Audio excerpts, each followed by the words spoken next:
Hello, and welcome everybody to Illinois Learn to Hunt presents Turkey Hunting Q&A.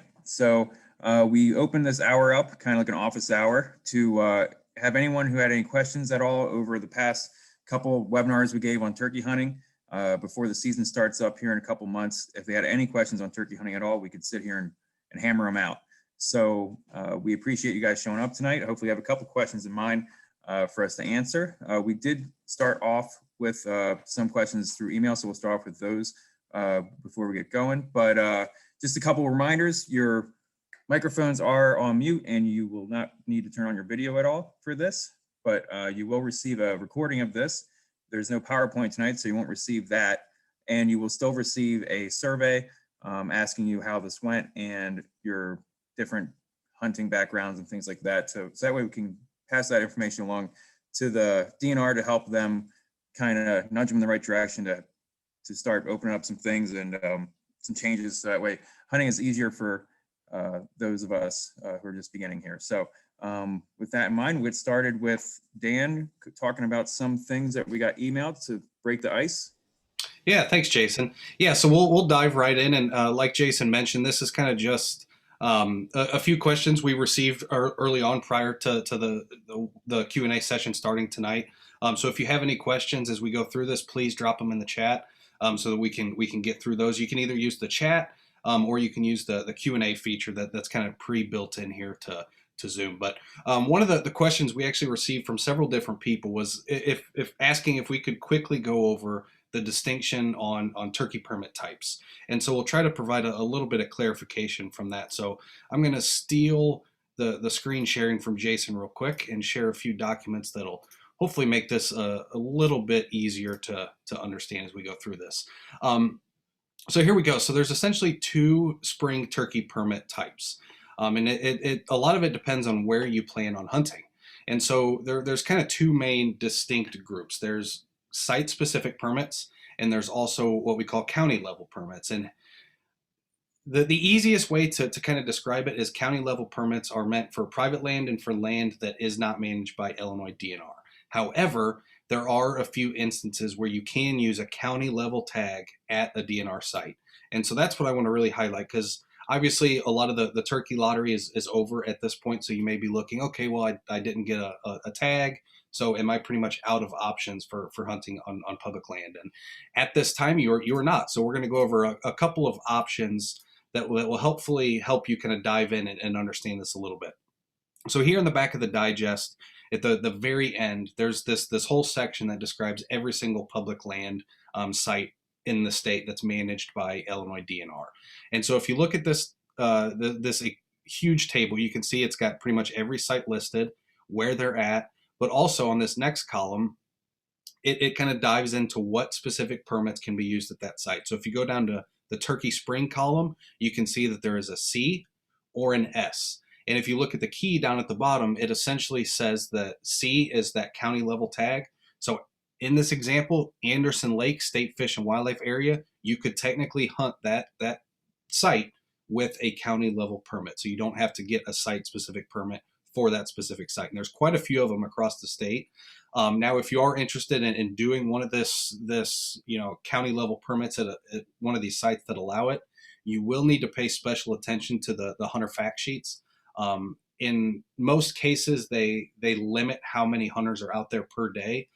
So I know, for instance, I believe Argyle Lake, they allow 5 or 10 hunters out there per day, and it's kind of a first come, first serve basis. And so if you do plan on hunting, obviously you want to try to get there early enough so that you can make sure to sign in and make sure you're one of those 5 or however many they list at that site. So just keep that in mind, that as you're going through and thinking about spring turkey, just because you didn't obtain a site specific permit doesn't mean you're kind of out of the water. Another big thing I want to address and kind of bring up is there's a lot of other land out there that can be hunted through a county level permit. Obviously, that includes all private land, but also the Shawnee National Forest. So the Shawnee National Forest is federal land, so it's not managed by Illinois DNR, and so it does not require a site-specific permit. And so there are several different counties that have Shawnee National Forest ground in those counties. And so being able to obtain a county level permit for some of those counties can open up a ton of country. And the Shawnee National Forest is pretty nationally recognized for its turkey hunting. There's a lot of people that come from across the country to hunt the Shawnee National Forest, and I've gone down there several times in the past and really enjoyed turkey hunting down there. So that definitely is an option. But also don't look over county lands. That's something that you're not going to see on DNR's property. That's something, or on DNR's website, you're going to have to kind of dive into the specific counties.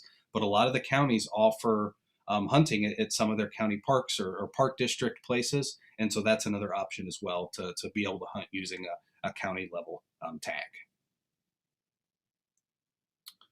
So we have a question from Daniel. I was able to pull a LaSalle County tag first season, but I can't find any private land, or at least I don't know how to search for private land. How would I go about finding private land to hunt?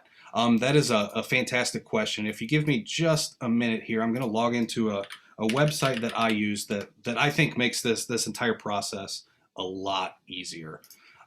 So the website is called Hunt Onyx Map. So I'm just going to go ahead and log into it really quick and show you around. But essentially what we're looking for when we're trying to find access to private land is we're trying to figure out who owns the piece of ground that you're interested in hunting. That's kind of the first step. And so Hunt Map through Onyx Maps is a great tool, and it essentially has a very specific layer. So I'm going to start sharing my screen. And so here's kind of what you see when you pop open Onyx. And again, this is not kind of a product review or promotion of Onyx. There's a lot of other products that can do this, but this is the one that I just happen to personally use. But in Onyx, they have several different layers that you can get for each state. And one of the big ones is this Illinois private lands. And so what it does is it pulls tax assessor data. So whoever pays taxes on that specific property, it's going to have their name and their address listed for where those taxes are. And so this is a really great tool if you're driving around the country or driving around the state and you happen to see maybe a flock of turkeys out there strutting in a field, then you can immediately pull over, you know the name of the landowner and you know where their primary address is. And so that's a great way to go ahead and take that next step to go approach that landowner to ask for permission to turkey hunt. And I'll let the others kind of chime in on their thoughts, but I have found turkey hunting permission is a little bit easier than deer. For instance, a lot of people already have people who deer hunt their property, but turkey hunting is not as popular as deer hunting in Illinois. And so you can kind of think of it that way, that you have a little more likelihood of getting access. But there are a few things to keep in mind that I personally like to do if I'm asking for permission.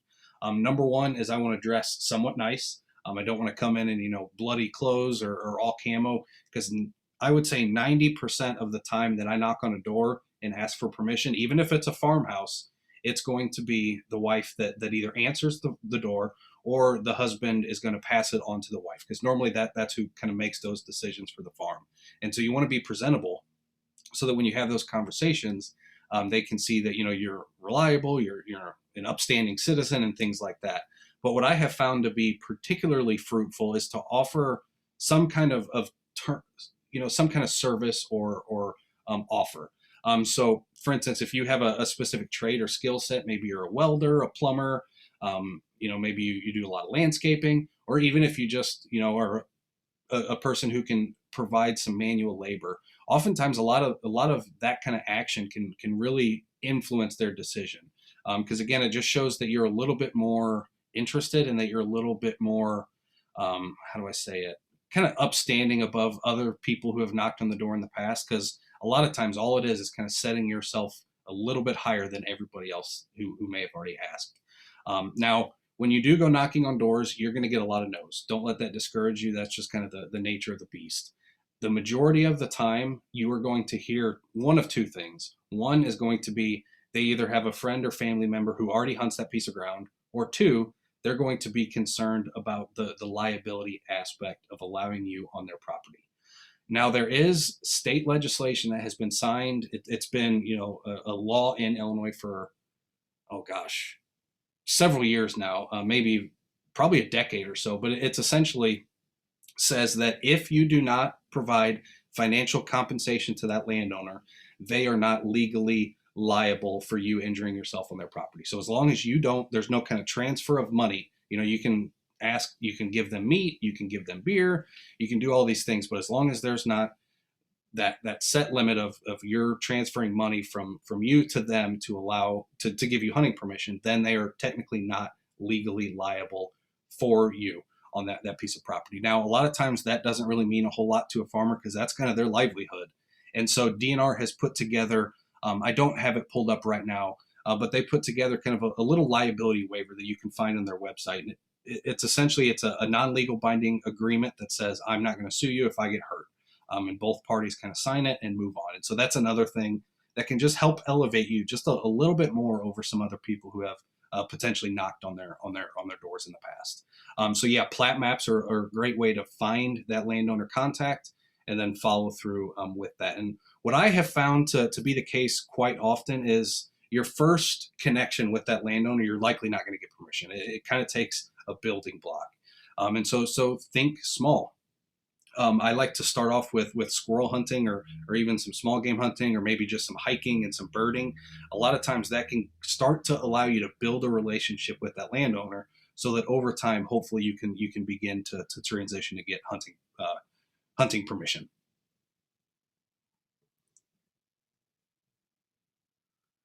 Looks like we have another question that I'm going to throw over to Curtis, and this is one we received via email as well. But I think this is a really interesting question and kind of dives into some very specific biology of turkey. Obviously, we've mentioned in several of our webinars that female hens, so hens, can occasionally grow a beard. And technically in Illinois during the spring turkey season, those are legal to harvest. And so one of the questions we received was essentially asking, what causes this and how prominent is it in the turkey population? So Curtis, if you could kind of answer that question. Yeah, let me get unmuted here. All right, so beards in general on turkeys are a really cool thing if you think about it, because another thing that you hear people talk about is are beards hair? Because a turkey's a bird, right? So birds don't have hair, but a beard sure looks like a hair, but they actually are modified feathers. They're not hair. We know they typically grow on the gobblers, on the toms, on the male turkeys. Occasionally hens do get these, and that can be caused by a genetic mutation that may cause the hen to exhibit a little bit more of the male sexual hormones. And turkeys have a lot of the same ones that mammals have, so testosterone's a big player in that.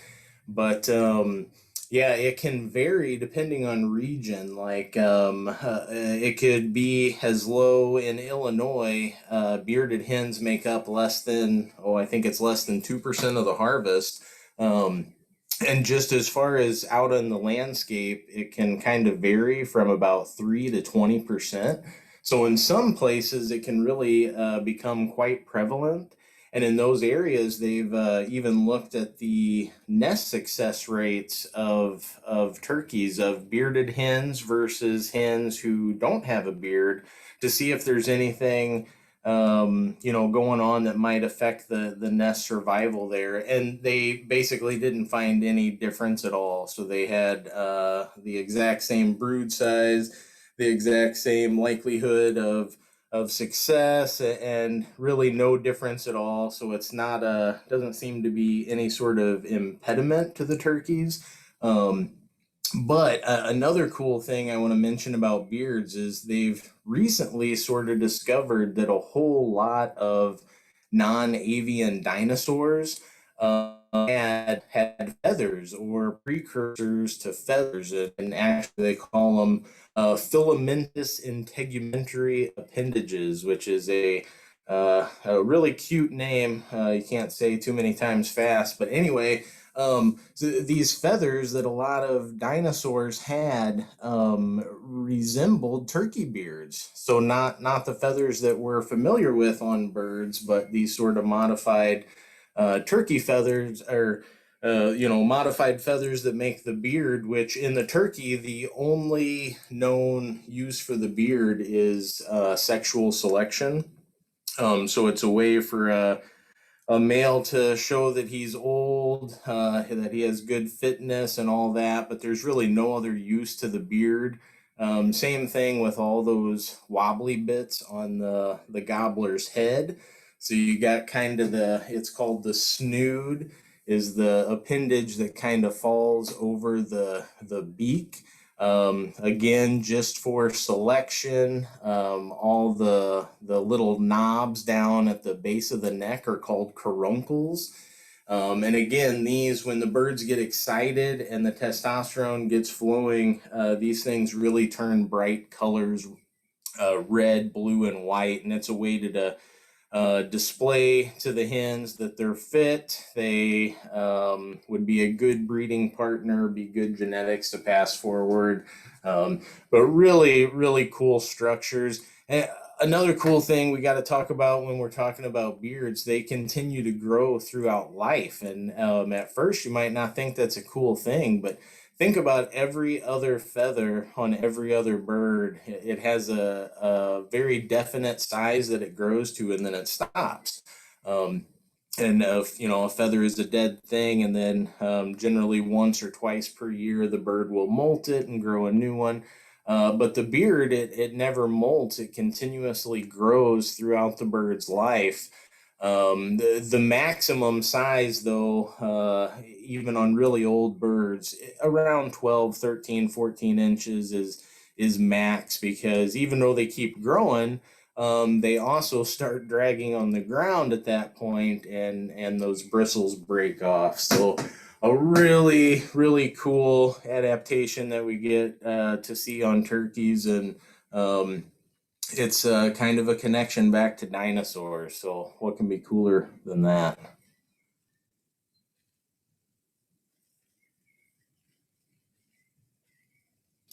Perfect. Thanks, Curtis. We have another question from Fred. Fred asks, could you explain the different seasons for turkey hunting? Is there any difference between 1, 2, 3, and 4? That's a fantastic question, and I'll provide my thoughts. I'm going to kind of give away one of my secrets, quote unquote, here. But a lot of what you'll see from a lot of the turkey hunters in the state and across the country in general, they really like to focus on that early season hunt. So in this case, it would be that first segment. A lot of people put in for applications for that. Now that can be extremely productive, but I would raise a little bit of caution. The way that the spring breeding works for turkeys is different than a lot of other species. They become very reliant in terms of the weather and the temperature conditions. And so if you're in an instance where you drew a first season, and it's a kind of a cold spring and it takes a while to warm up, you may not see a lot of breeding behavior in that first or second segment. I believe it was not last year, but the year prior, we actually had snow on that first week of the season. And so that can cause a little bit of issues for some people. Obviously, that's going to change the way that birds are, behaving and where they're going. So what I like to do is I like to focus on kind of the middle of the season. But what I have found to be my bread and butter, and a lot of people will probably disagree with this, is I find the last two segments to be very productive, the fourth and the fifth. Obviously, again, that's kind of depending on the year and the behavior. But what I have found is that a lot of times those male turkeys are very good at locating hens naturally. And so that first few weeks, it can be very difficult to pull a live tom away from a live hen. As we kind of discussed in some of our previous webinars, if you sat in on that, we discussed methods to try to coax that hen to bring the tom along with her. But I have found the latter portions of the season to be very productive. Now, if you're looking for a safe bet, kind of 3 through 4 are pretty much going to be a fairly safe bet. You don't have to worry about too much cold conditions and things like that. But it is going to change the way I personally hunt. So that first week, if I was to draw a first season permit, I'm not going to be very aggressive. I'm going to be a little bit more passive in my approach. And what I mean by that is I'm not going to set up a decoy display that essentially is aggressive. So I'm not going to do a breeding display. I'm not going to do a fighting display. I'm going to be more focused on kind of just setting up a feeding display. So I'll have, maybe 1 or 2 hens in a field with their heads kind of tilted down so it looks like they're feeding, and I'll place a jake kind of in behind just in pursuit. And the hope with that is that another male sees that Jake in pursuit and decides, no, no, no, those are my females. I want to breed those females. And the theory is that then that male is going to come in, try to fight or scare off that other male decoy that you have, and hopefully get you set up for a shot. And so those are the kind of strategies that I'm going to use the first season. I'm not going to do a ton of intense calling scenarios. I'll do some basic yelps and some purrs and cuts, but I'm not going to get so aggressive with my approach. Now, as the season continues, and maybe the first week is the only tag you drew, chances are things are going to really start to ramp up about day 4, day 5. Again, weather dependent. But that's when I'm going to start transitioning to a little bit more aggressive approach. And during the second and fourth is when I'm really going to focus on being as aggressive and as mobile as possible. That's when we're going to see a lot of the peak breeding behavior occurring is through that second and fourth week. And I want to make sure I'm kind of in the middle of the action for the most part.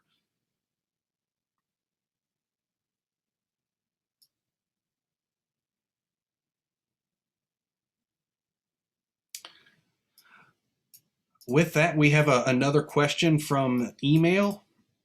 And this question asks, what is your favorite choke tube to use for turkey? That's a fantastic question. And choke tubes are one of the more important components of your firearm and your equipment setup when you're out turkey hunting.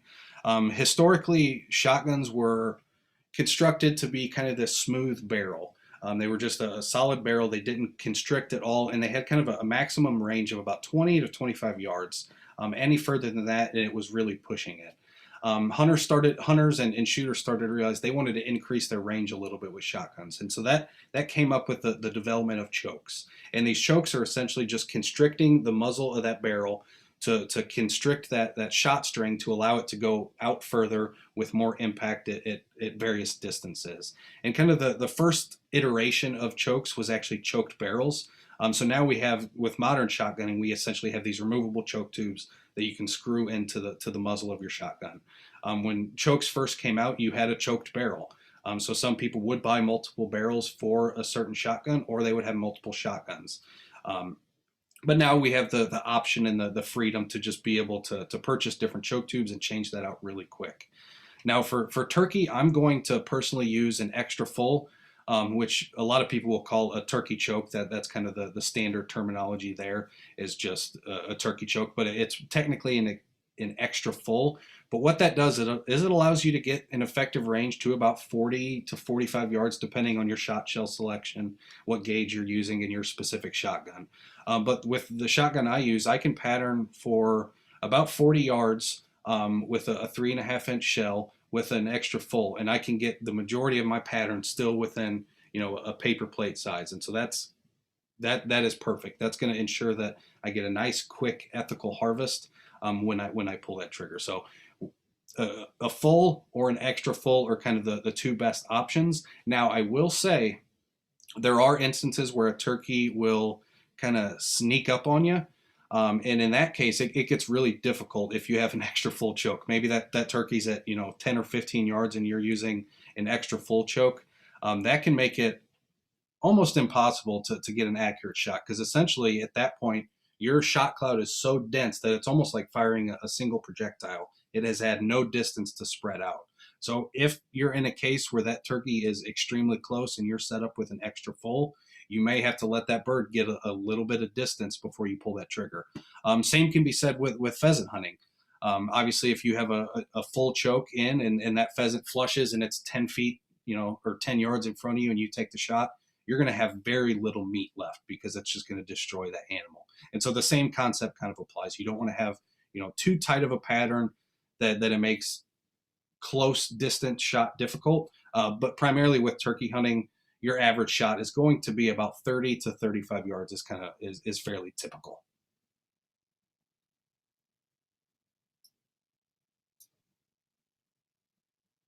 Jason, have you seen any other questions come through? We had nothing quite yet. So if anybody has any questions at all, we can ask you guys some questions too. Like, what are some of your main concerns? Are you guys starting turkey hunting or not? So we can ask that in the chat. See how many people have hunted turkey before.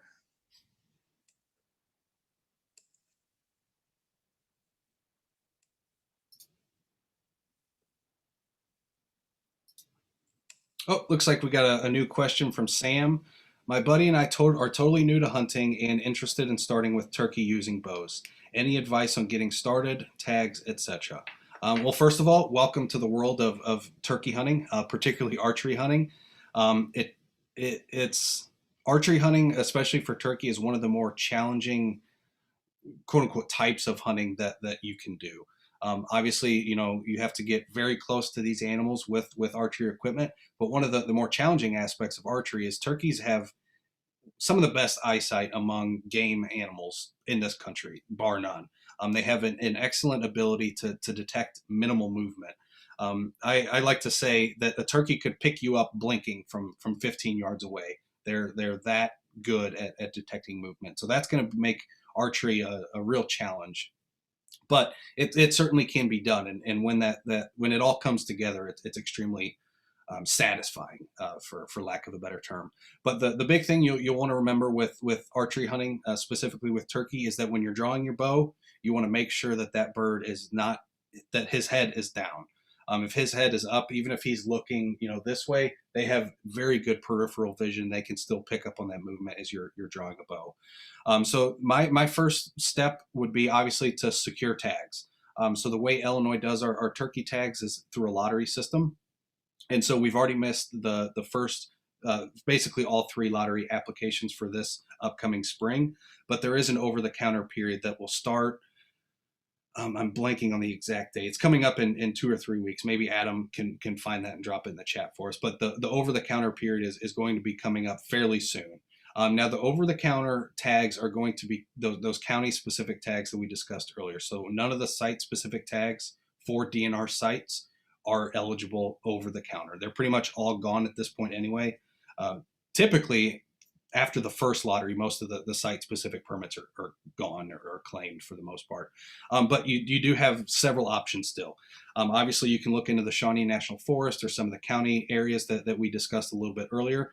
But if you're really interested in getting kind of a deep dive into turkey hunting, if you haven't attended our Turkey Hunting 101 or our 102 webinar, or even our Turkey Calling 101 webinar, you can find those on our YouTube channel. And we basically start from the very beginning, covering turkey, behavior and ecology, going through regulations, then going through, permits and site access. And then we get into hunting strategies and decoy strategies. And so there's kind of a wealth of information there. So that would be my first recommendation, is if you haven't viewed those webinars or viewed those recordings, I would recommend doing that. And thank you, Adam. Adam dropped in the chat. Looks like March 9th is the day that OTC tags come on the market. Carl asked, I was wondering whether permits are very competitive to get. Yes, unfortunately, the site-specific permits are fairly competitive to get. I will say, unfortunately, I did not draw a turkey tag this year. It just kind of happens. Last year, I drew the permit that I've been waiting for years and years. And then, of course, we had COVID, and the state sites were shut down for the spring turkey hunters. But there are ways to avoid this kind of competitive nature of turkey permits. So what I like to do is I'll share my screen here a second. I like to pull up the Illinois Public Lands Hunting Report.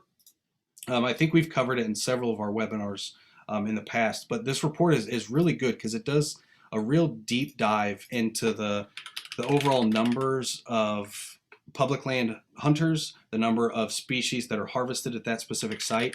And so with a little bit of kind of basic arithmetic, I like to come up with what I call a harvest per hunter effort.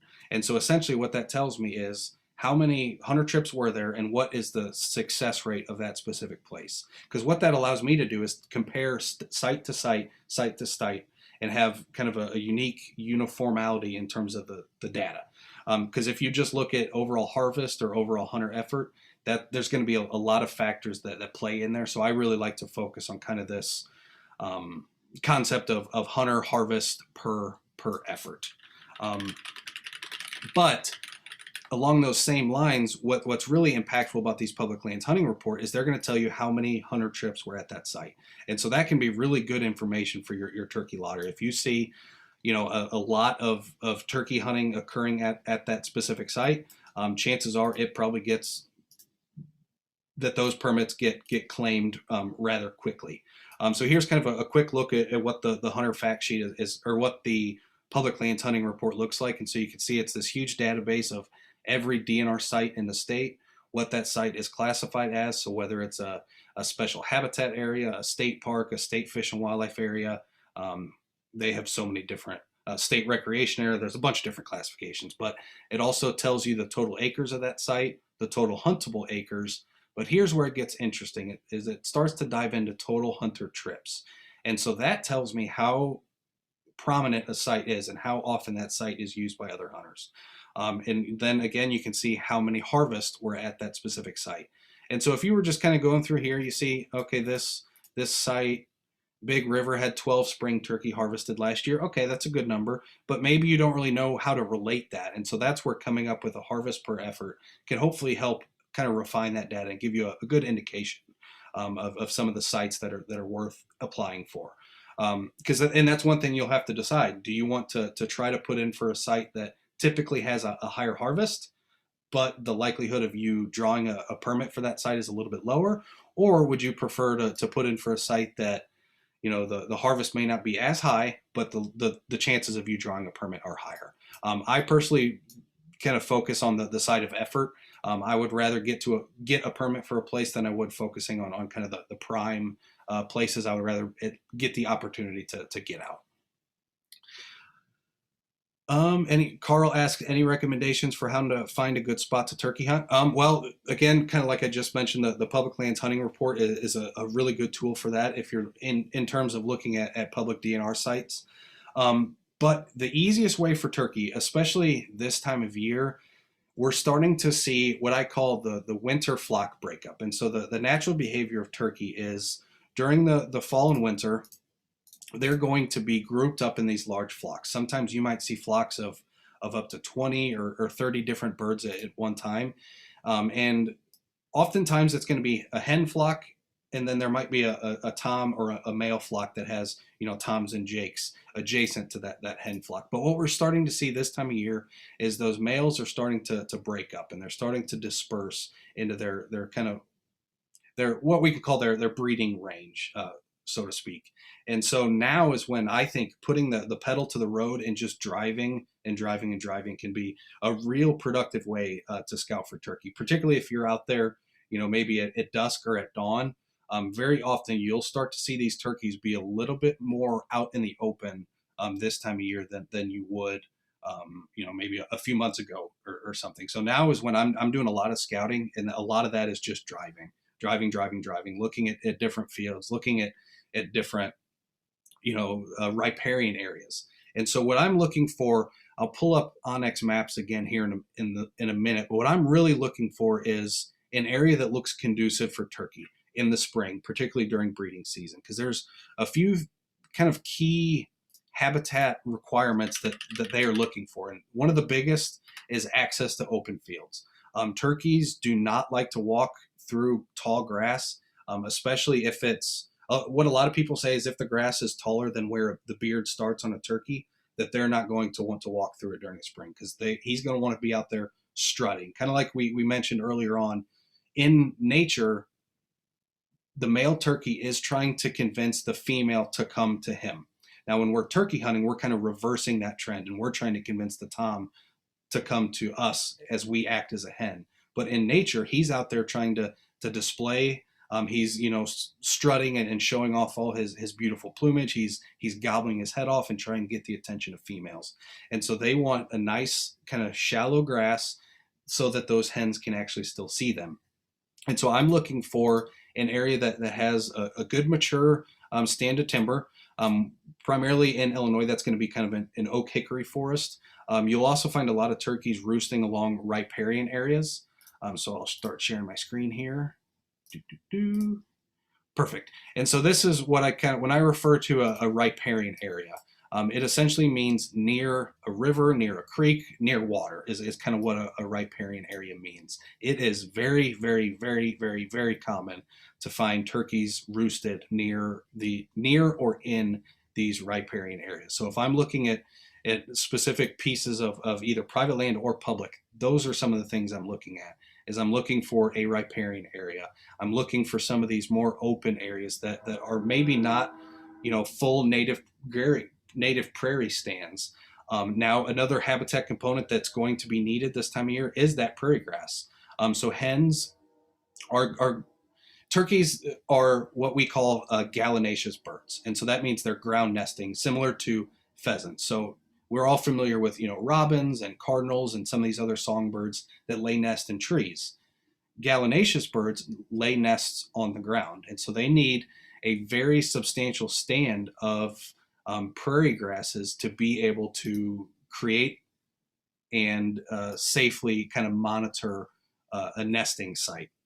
And so I'm again looking for an area that has riparian areas, that has some kind of topographic features, but that also contains some open area and then some areas that contain some type of prairie habitat. And now I should clarify, all this doesn't have to be on that specific property. As long as it's within, I would say, 400 to 500 yards or so, maybe even a little bit further than that. But as long as it's kind of in close proximity, they will use it. So you don't have to, find an area that has a prairie there, open here, riparian area.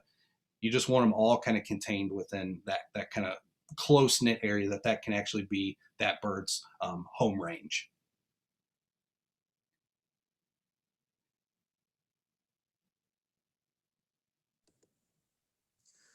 So with the turkey, I mean, within 100 years ago, there was no turkey in Illinois, right, Dan? Correct. Yep. And so we're lucky that we can hunt them as is now in Illinois. And with people struggling to find tags in Illinois, do you have any suggestions on hunting out of state? And I think Adam has some past experience hunting out of state as well. And how realistic is that? And what's the best state to try to get into if you do go out of state? Yeah, that's a great question. And like you mentioned, turkeys were historically reintroduced to Illinois. So I just thought I'd kind of quickly show some of these pictures from a project that I worked on in Missouri, where we were, capturing these birds, banding them, as well as installing GPS telemetry so that we could kind of track their habitat use across the country. And so this is the type of effort that really allows us to have turkey hunting in North America. Like Jason mentioned, in the 1900s, we didn't have a single turkey in the state of Illinois, and now we're upwards of a population of about 100,000. Sometime I would imagine it's probably a little higher than that. That number is a little outdated, but I haven't seen kind of an updated number. But it kind of just shows that we have, as hunters and as conservationists, rebuilt this population to a sustainable level that we can hunt.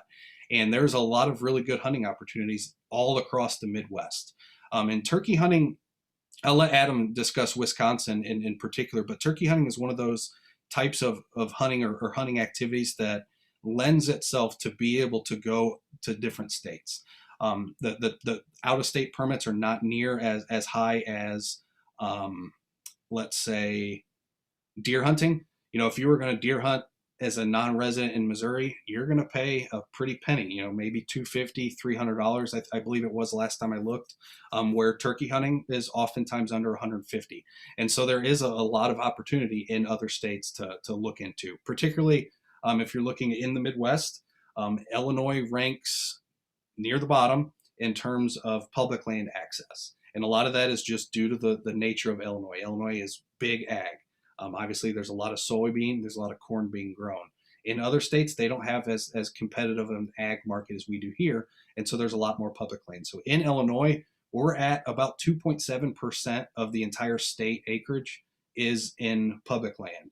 A lot of that's the Shawnee National Forest downstate, and a lot of that is also in county forest preserve districts up in the kind of Chicagoland area and in the surrounding counties. And so hunting out of state for turkey is a great option and a great opportunity. So I'll let Adam kind of dive into his experience hunting Wisconsin. Yeah, thanks, Dan. So from what I know, I've been hunting Wisconsin for a while now.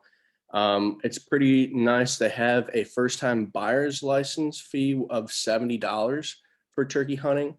So fairly cheap tag, especially if you've never been there before. I believe if you've hunted before and have bought a license, it's still in that $120, $130 range. So a lot cheaper than deer hunting, like Dan mentioned. And I've spent most of my turkey hunting in Wisconsin in the south west corner, kind of known as the driftless area. There's plenty of public land there, and a lot of private land as well that you guys can go try your luck with as well. But uh, plenty of opportunity. And I will mention also, this isn't for everyone, but Illinois is also, there's a bunch of licensed guides and outfitters as well. I don't know what the pricing on one of those hunts would be, but if you didn't happen to draw a tag, there's that route as well.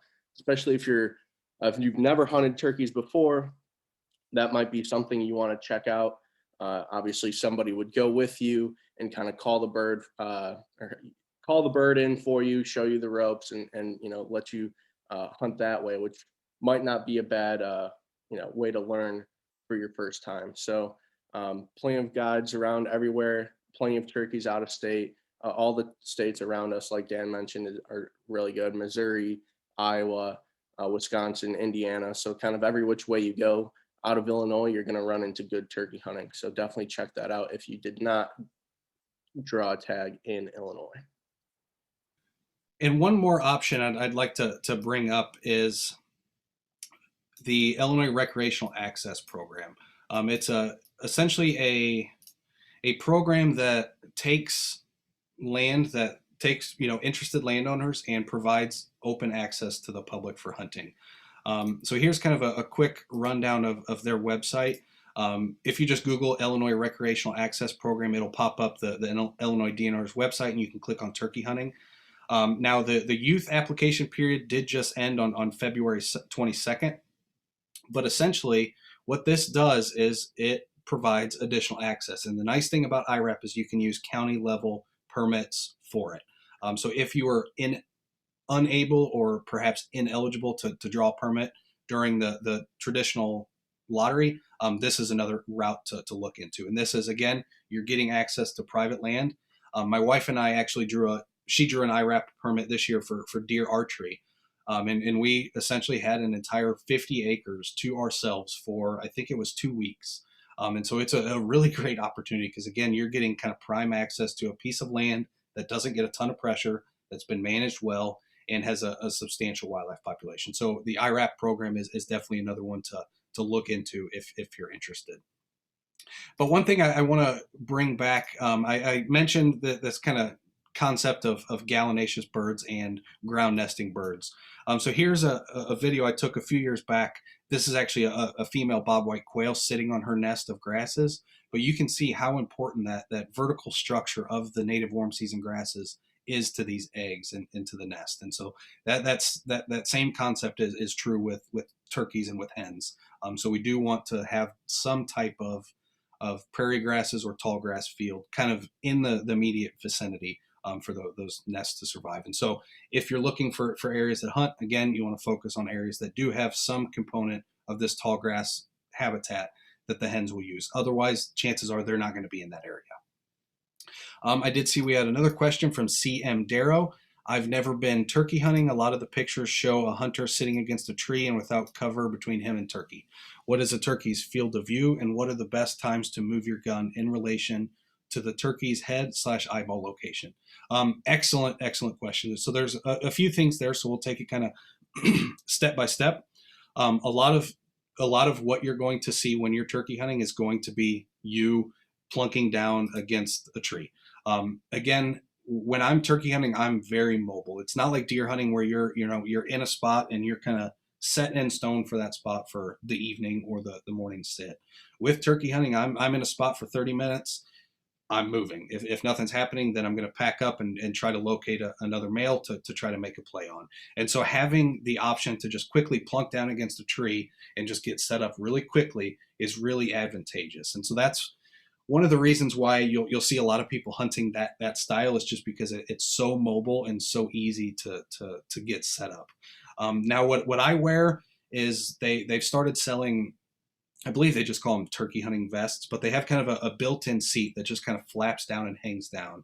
And again, that allows you to just quickly slam yourself against a tree, get set up in case that bird is approaching quick or is maybe closer than you originally thought. Now, in terms of a turkey's field of view, a lot of times what you see in pictures is again, not necessarily reality. Again, they're trying to get good pictures and things like that, but I'm when I'm setting up, I'm not on the edge of a timber stand. You know, if I'm on the edge between, let's say, a mowed grass field and a timber stand, I'm not going to be right on that edge. I'm actually going to sink down and get maybe 5 or 10 yards inside of that edge. Because what that does is that gives me a little bit more cover in front of me. And very often, the whole concept of edge, so that this kind of intersection between two habitat types, very often you'll find those areas to be very, very dense. And a lot of that is just due to the way they're kind of utilized by a lot of different wildlife species. So all the birds are going to be in there eating berries, eating seeds, sitting on that kind of shrub layer, pooping and depositing those seeds, which is going to then germinate and grow up. And so this edge is very thick. And so allowing yourself to just kind of sink into that timber line, maybe 5 or 10 yards, allows you to have a lot of brush in front of you, to again, kind of conceal that movement just a little bit. And that's kind of what I'm looking for.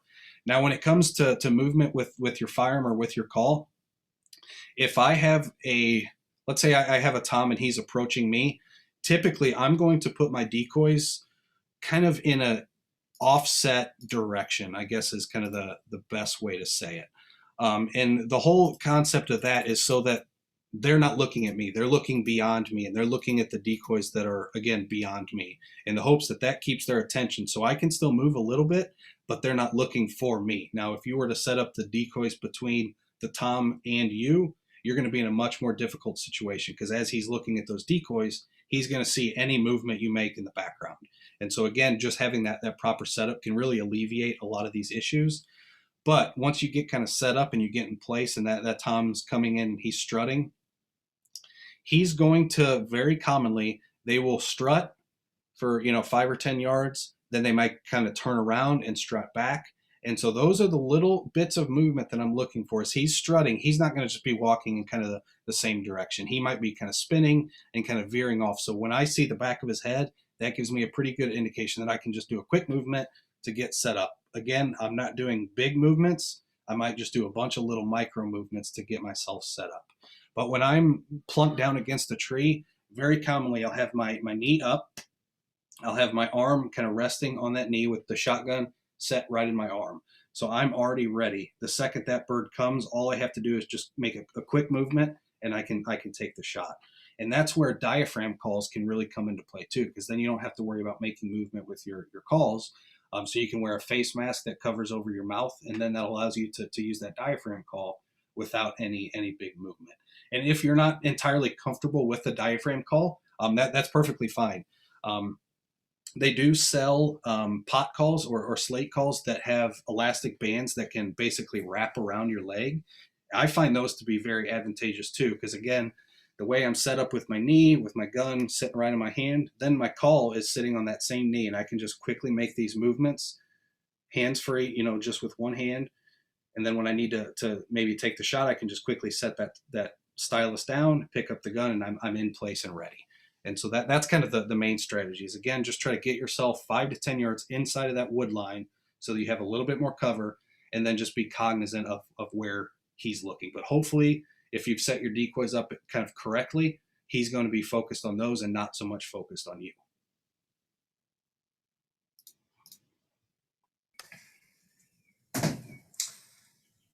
I got a question for you, Dan. So when you were doing that turkey project in Missouri, did you put up nest cameras? And if so, what were some of the common nest predators? That's a great question, and I will show you one right here. You can probably guess it.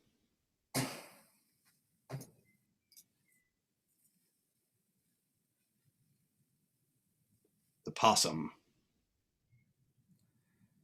Ooh, adorable little bastard, ain't he? Yeah. Hey, they eat ticks and they don't get rabies. That's true. That's true. Looks like we have another question from Sam. What's the best way to get over the county permit? First come and authorized retailer. Then once you get a county permit, you can apply for IRAP land. Correct. Do guides typically handle permits if you book a trip? I don't know. The ones I have talked with in the past, I don't think they did. But I'm sure there are some out there that could handle that side of things. But typically, all the guides you're going to find in Illinois are going to be in a lot of these counties that have a surplus of county permits. So just as an example, if you look at Joe Daviess County, which is in kind of the far northwestern portion of the state, that state has more, or that county has more turkey permits than maybe 10 of some of the other counties combined. And that's just, again, the habitat that's up there is very conducive. There's a huge turkey population in that area, and so a lot of that is just kind of depending on which guide you go through, which outfitter, and specifically what county they have property in. But you were kind of right on the money about, first you would get a county level permit, and then you would apply through the IRAP lottery. And unfortunately, that's kind of a difficult task, because you have to buy the permit and then see if you can actually hunt that IRAP site. I know they're in the process of kind of trying to tweak that program a little bit. I'm not sure what it'll look like. But the IRAP program is a great program to get started. But as you mentioned, an authorized retailer, so you can go Walmart, some of the gas stations, if they're kind of what I call the beer bullet and hook gas stations, they'll have kind of a licensed vendor. And of course your Bass Pro, Cabela's, Field and Stream, those type of things. Now, what I will say is on March 9th, you will want to be in line, I would say, that morning. If you're interested in getting an OTC over-the-counter permit. I remember, now last year was a unique year because a lot of the public land was closed, and so that caused a huge influx of people trying to buy county-level permits. But even the year prior, I was there, I would say probably 15 minutes after the store opened, at a Field and Stream here in Champaign, and there was a line of 30 or so individuals already there, in preparation to buy the over-the-counter tag. So if that's the route you're going to go, I do recommend trying to get there, first thing in the morning, and try to be there in line, because those tags do go quick. And again, it's not just that one store selling them; it's all across the state is trying to buy those county tags. Now, what you can do is online. I don't know if they did it last year, but I believe they're going to do it again this year. Is that they posted weekly permit allocation. So it was basically a big Excel sheet that showed what county, how many tags it started with, how many tags are left. And I know if they don't post that information, you can call up the DNR and ask that information. They will provide it to you. So that can be another good way too, is just, trying to figure out what county has tags left. So that's a good option. But if you are going the over-the-counter route, like Adam said, early is kind of your best bet, because there's not a ton of them and they go quick. Yeah, I think there's like a specific time that the tags start to go on sale on March 9th. I believe that's 8 a.m. to 8 a.m. or 9 a.m. I can't remember off the top of my head. But yeah, like the local Walmart, I'm always trying to be there at least 45 minutes early. And usually there's already one or two people waiting there. So definitely pay attention to that. And I am about to link the list of the leftover tags. This will be updated after the third lottery has been drawn. So this is what has been left over after the second lottery. So soon they will be even less, but just as a reference, I will link those right now. And I wanted to share another picture with you guys. Now, if you do have any more questions, please type them in the chat and we'll get to those. But I did want to share another concept, as Curtis started off with a question kind of addressing bearded hens. But another thing that a lot of people might not realize is that it is not common, but it is possible for turkeys to have multiple beards. And so in this case, you can see this specific male, he actually had two beards.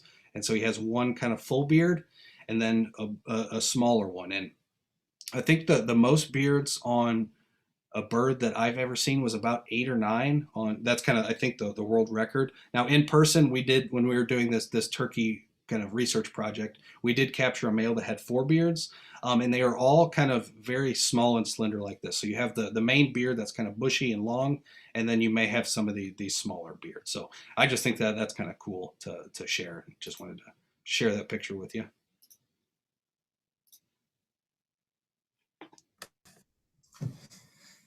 Yeah, I got a good question I'd like to hear everybody's take on, but let's say you go out there, get a big old gobbler. I mean, over an inch spurs, really old bird, and you're trying to cook this for maybe picky family or picky roommate, what's your go-to recipe for that? I'll let Adam go first. I'm curious what his is. Oh, sorry, I had to get unmuted there. My go-to recipe for turkey is always fried nuggets. I I had a feeling you would say that. Yeah, it is my go-to thing. It's always a tradition. We always at least fry up one whole bird, so two breasts, which is like a lot of nuggets, because each breast on a mature bird can weigh like 5 pounds. So it's quite a bit of meat. And we like to marinate that for at least a day or two in some cheap beer, because that's always around, and lemon pepper, kind of Lowry's, whatever flavor you like of seasoning. And then to tenderize it, just a hint of lemon juice in there. And then we like to use just your regular fish fry breading and dunk it in there and put it in some hot grease, and it is never better on a spring day. That one's hard to beat. I'll probably get a little bit of flack for my go-to recipe because it's very similar to the way I cook everything.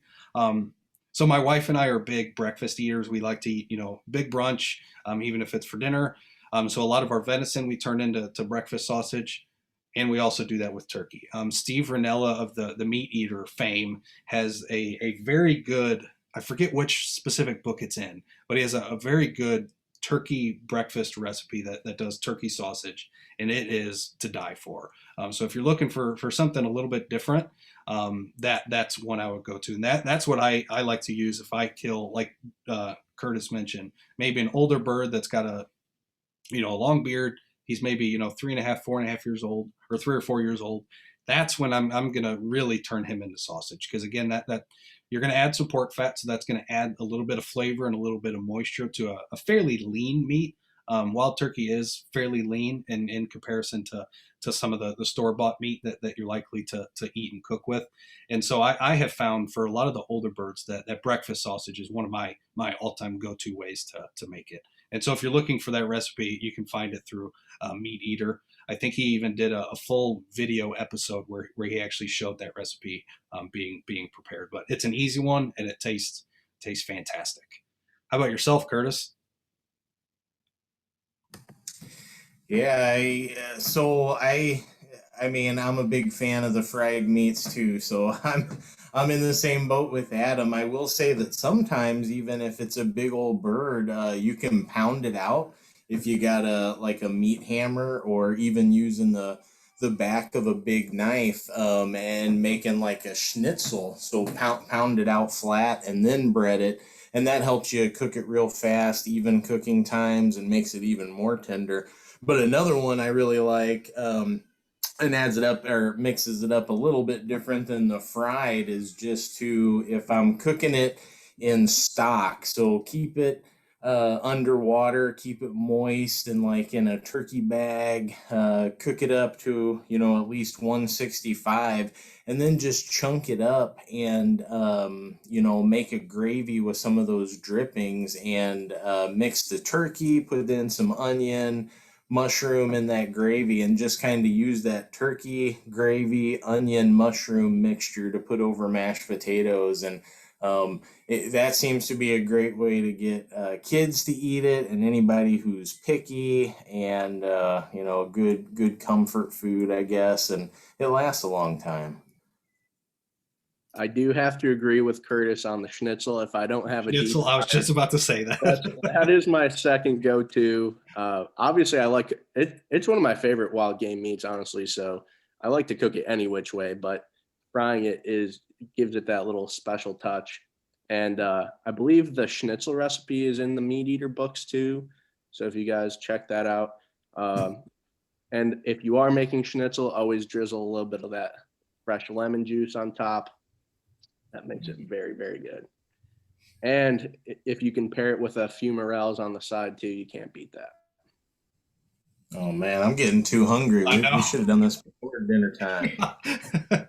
One thing I want to bring up too, especially most of us here, when you answer the question, said you're kind of a fairly new turkey hunter, or have never turkey hunted before. there are a few safety considerations that I always like to reiterate, and this is the big one, is these nasty, beautiful, crazy looking spurs on the legs of the males. Now, when you shoot a turkey, chances are, again, we're aiming for the head and neck. So we're primarily getting a very ethical, very quick, humane harvest.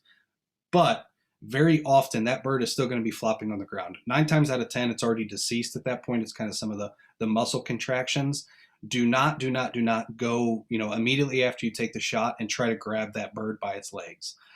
Those spurs can go straight through your hand. I have a pretty nasty scar from when I was doing some of this trapping work where I had a spur go through, and it is very painful and it goes in very quickly. So I would just recommend, if after you take a shot, be cognizant that it has some pretty wicked spurs on the back that can really slice up your hand. So just make sure to take protection of that. And if that animal is still alive, there are a few different options. One of the kind of safest and most effective options to kind of finish off that kill is to just slightly put your foot over the neck of that bird. And eventually, very quickly, you'll kind of either break its neck or suffocate it, and it will finally decease that way. But again, with the correct ammunition, the correct choke tube, and proper shot placement, that shouldn't be a concern. But it's something that does happen. It's the reality of hunting.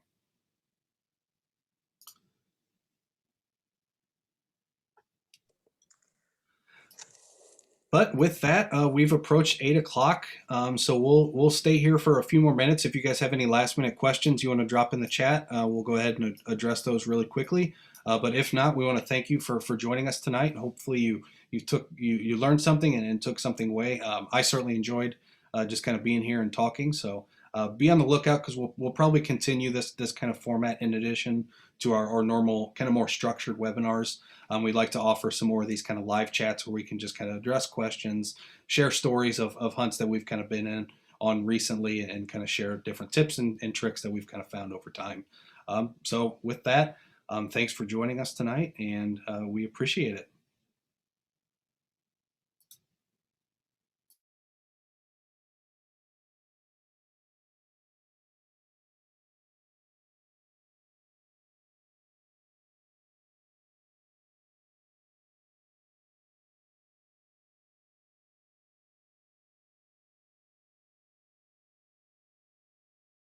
Oh, I was muted. Shocker. Several people are saying thank you in the chat, so I just want to say again, thanks for joining us, and you're welcome. And we hope you learned something. So with that, we'll go ahead and close it out. So have a wonderful evening.